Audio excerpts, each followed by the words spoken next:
Welcome back to the Deep Dive. Today we're really digging into something complex but fascinating.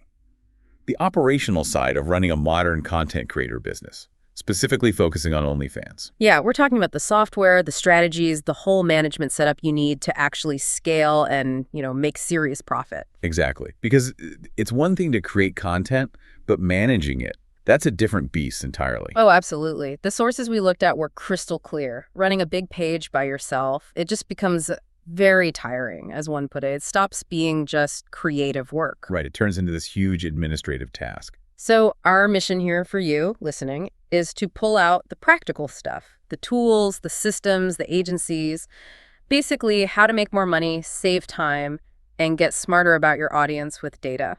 And what really stood out is that this can be an incredibly profitable business, maybe one of the most profitable you can run from anywhere. If you treat it like a business. Precisely. Yeah. It needs strategy, not just uploads. So we'll cover everything from agency management all the way to building your own platform clones. Lots to cover. Okay, let's unpack this. So the first big jump creators make, according to the research, is moving from solo to getting some kind of support. Yeah, that seems to be the major bottleneck. There's this line in the sand almost. The material suggests you pretty much can't make $100K a month on OnlyFans without a team. $100,000 a month. Yeah.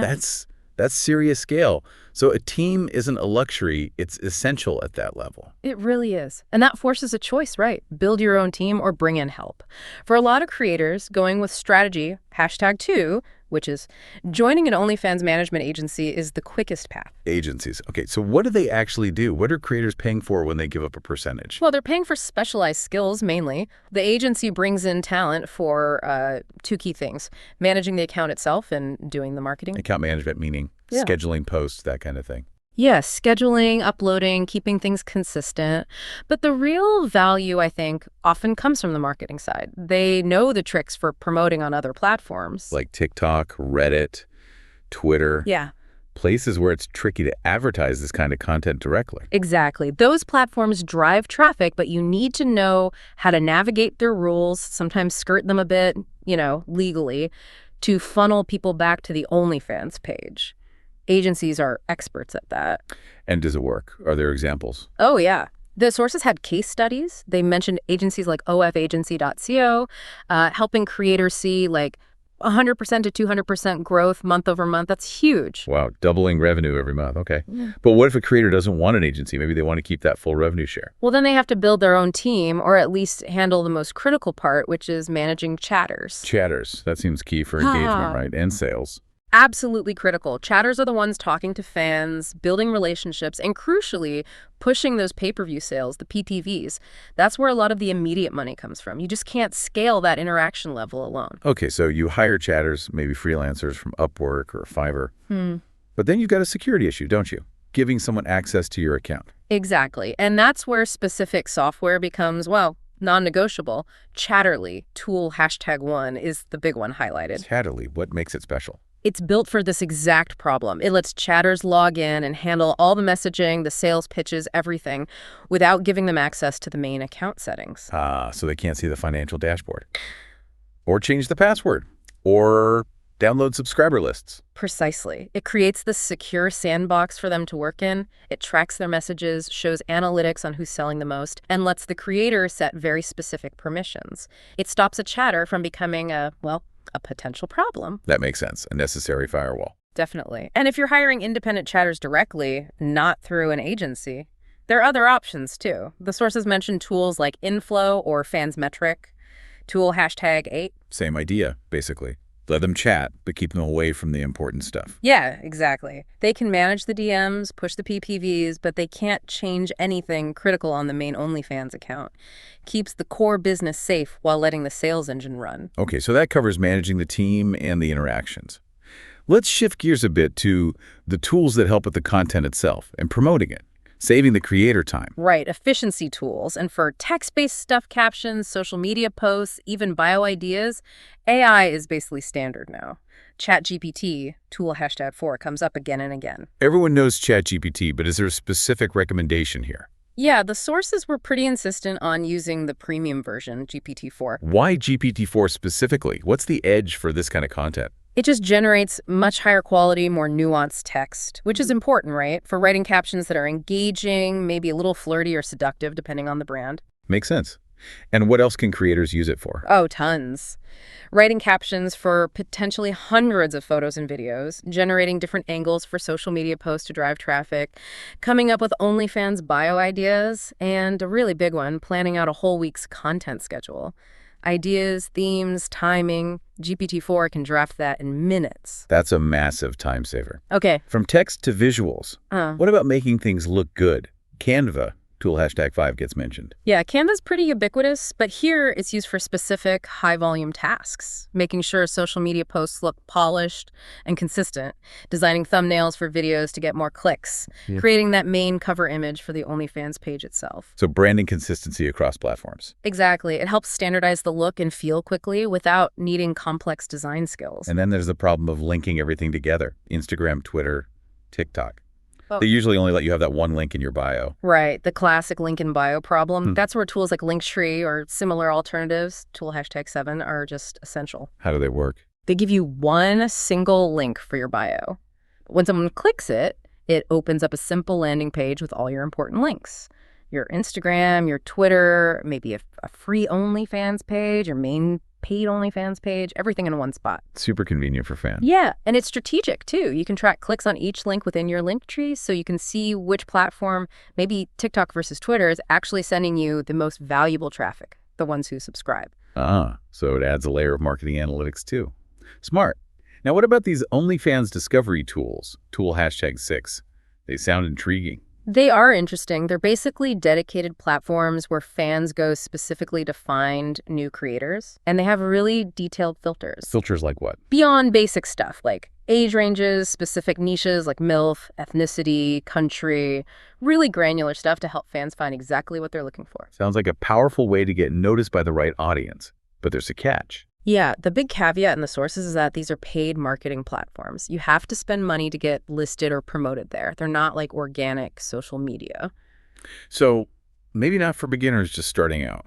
Probably not. The advice seems to be build your organic audience first, then maybe consider these paid discovery tools once you have a budget and know who your target audience is. Okay, here's where it gets really interesting, I think. We've talked about optimizing on OnlyFans, but what about the platform risk itself? Yeah, this is huge. The sources really hammer this point home. Relying solely on OnlyFans is inherently very risky. Because of their terms of service. Exactly. They have strict rules. Make one mistake, even accidentally, violate a term, and boom, your account can get suspended or even deleted. And you lose everything. Your subscribers, your income stream, gone overnight. Potentially, yes. It's a massive risk, especially for top earners, which is why mitigating that risk is paramount. So how do you do that? This is where Scrile Connect, tool #3, comes in as a kind of foundational solution. It lets creators build their own platform. Like an OnlyFans clone, but one they own completely. Exactly. Or even other custom things like a bespoke NSFW AI tool. The point is, you own the platform, you control the rules, you're not just a tenant on OnlyFans property. Wow, okay. That shifts the power dynamic completely. Does it have all the same features, subscriptions, tips? Pretty much mirrors the core functionality. You can charge subscriptions, sell pay-per-view content, get tips, send mass messages to your fans. Any unique features? Yeah, it also lets creators offer things like paid video calls charged per minute. That can be a really high-value offering for some fans. Okay, and the big question, the money.